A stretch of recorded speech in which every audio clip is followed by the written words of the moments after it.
So, the WNBA MVP. The WNBA MVP. All I'm going to say is it's going to be an interesting one. I have my top 5 players right here, prediction for the MVP, and this is going to be my last of the WNBA preview. I have been live for 3 hours by the end of this video. I will have been live for 3 entire hours. So if you guys could subscribe if you're in the live stream, it'd be greatly, greatly appreciated. And also leave a like. We're at 148 if you guys are watching this from on the stream. But I'm going to be going for my top 5 MVP predictions this season. And at number 5, we're going to have Sabrina Ionescu. I think Sabrina looked pretty good in preseason. And Sabrina was a player that was in the top 5. Was number 2 for quite a bit of the year. Her and Fee were kind of like hovering around Asia in the conversation for a while. And obviously she was horrendous post-Olympic break. I thought she was alright in the playoffs. Thought she was fine. Like, she obviously had 1-19 game, wasn't good. But like, I mean, I was there. If you look at the channels, the main video, the like video on the main page, when she hit the step back 25 footer, or sorry, not 25, 27 footer in on Kayla McBride to win the game 3. I was there. I was courtside for that game. And yeah, Sabrina Ionescu is someone that's going to put up similar stats to last year. She's going to put up similar stats to last year, and I do think similar stats to last year at least puts her in the conversation. It genuinely puts her in the conversation, especially if they end up winning, say, 30. They go 35-9, which is a good possibility. Legitimate possibility of that. So, yeah, I'm going to have Sabrina at 5. At number 4, this is a bit of a surprise, but I just think voter fatigue in there's only one person who's ever won WNBA MVP twice in a row, and it was the first 2 seasons of the WNBA. I'm putting Asia at 4. I'm putting Aja Wilson at 4, and I think for her to win MVP, she's going to have to be better than last year. And I don't know if she can be better than last year. I don't know if she can average 27-12 again. Like, if she averages 25 and 11 and 10, it's a fantastic season. She's not winning MVP. Like, for you to win back-to-back MVPs, you have to be better in year 2 than in year 1. Nash was better in year 2 than year 1. Jokic was better in year 2 than year 1. For some reason, Jokic not winning back-to-back again this time is crazy in the NBA. But to win back-to-back, you got to be better in the second year than you are in the first year. And I don't know if I don't know if AJ Wilson's going to be better than last year. I really don't. I think she's going to get some MVP votes, but I think she's going to be not in the conversation, but I think it's going to be a conversation that's going to be about other players. And number 3. Now, this is... Sorry, Cindy Cooper was second and third year, someone was saying. This is my weird prediction, and it is a big if. If the Mercury somehow are good, which they could be, my third prediction for third in MVP is Alyssa Thomas. Like, Alyssa Thomas finished above Aja Wilson for MVP 2 years ago. I can see Alyssa Thomas going back to what she did in 2023, which was like 50. I'm pretty sure it was like 15, 9, and 7. Or was it 15, 10, and 7? Like, I can see her leading the W in assists, being top 3 or 4 in rebounds, and averaging 14 a game. She was very close to being the triple single last year. I just have a weird feeling. The Mercury are going to be way better than people think they are. I think they're going to be way better than we all think. And I think she could average 15, 10, and I think she's going to lead the W in assists. I don't think Caitlin's doing it. I think it's going to be Alyssa Thomas. I think Caitlin's going to... I think Stephanie White might try to turn Caitlin into freaking Paige. Thank you so much for the $5. Really appreciate that. Thank you.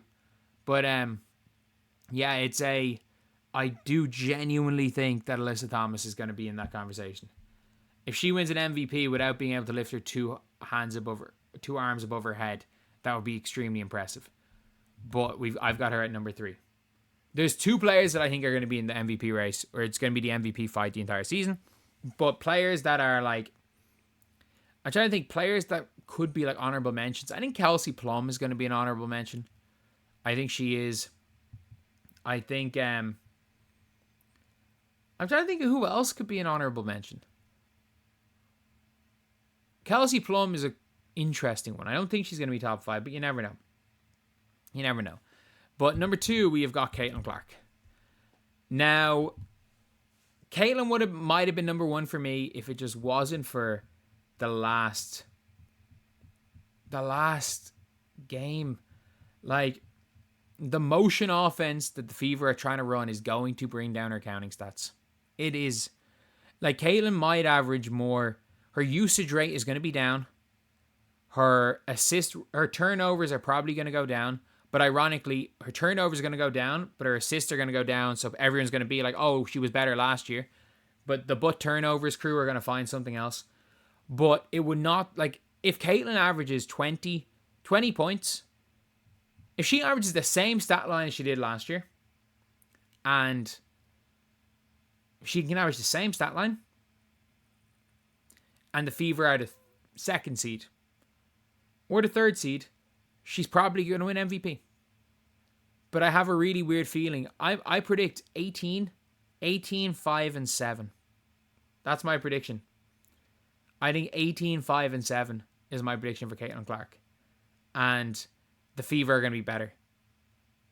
But if it turns out she averages 18, 5, and 7, and the Indiana Fever are the 5th seed, I don't even think she makes the all WNBA first team if that's the case. Like, I think her numbers are going to go down. I think she's improved. I think she's improved as a player. I think her efficiency is going to go up, but I think her counting stats are going to go down. However, again, if she puts up the exact same stats as she does last year, and the Fever are a top 3 seed, she's probably going to win it. But a lot of people are like, she's going to be... wants to chip more than MVP. I agree with that too. I don't think she gives a damn about winning MVP. For people to think 11 assists, she's not going to have the ball in her hands. People are saying in my chat 11 assists. She's not going to have the ball in her hands enough to have 11 assists. She's just not going to have the ball in her hands. So, for me, the runaway favorite, in my opinion, for MVP is Fee Collier. Fee is the runaway favorite. She's going to put up 20 a game again. She's going to, she's got to average close to 10 boards again. She might average 10 boards again. She's going to put up similar stats. And I have the links to the 1 seed. She's not only going to do that, she's going to do that while playing arguably the best defense in the WNBA. I think it would be a shock if Fee doesn't win MVP. It would be a shock. She's been the best player. She was the best player in the world last year. She averaged 40 points per game in the first round of the playoffs. She was robbed of a finals MVP. She won unrivaled MVP, and then unfortunately they just lost one big game. They lost a game they shouldn't have lost in unrivaled. But yeah, Fee is my favorite by quite a lot for MVP. I'm not gonna lie, Fee is my favorite by quite a bit. And for me, I think anyone outside my top 4, I think just having Sabrina at 5, I don't think she has a chance. I don't think Age is going to do it again. But if Age has another historic season, it is what it is. But yeah, I think it's going to be a one horse. I think it's going to be Fee's to lose. And you just never know. You never know. People in my chat are saying teams are going to figure Fee out this year. Well, that's the thing. You can't really figure out Fee because of the way a team that actually runs a motion offense properly in the Minnesota Lynx, you can't send double teams of Fee because of the off-ball move and she's going to hit people for layups. You can't just simply figure out Fee. You can't figure out, just like you can't figure out Caitlin, but you simply cannot figure out Fee. But anyway, yeah, that's the video.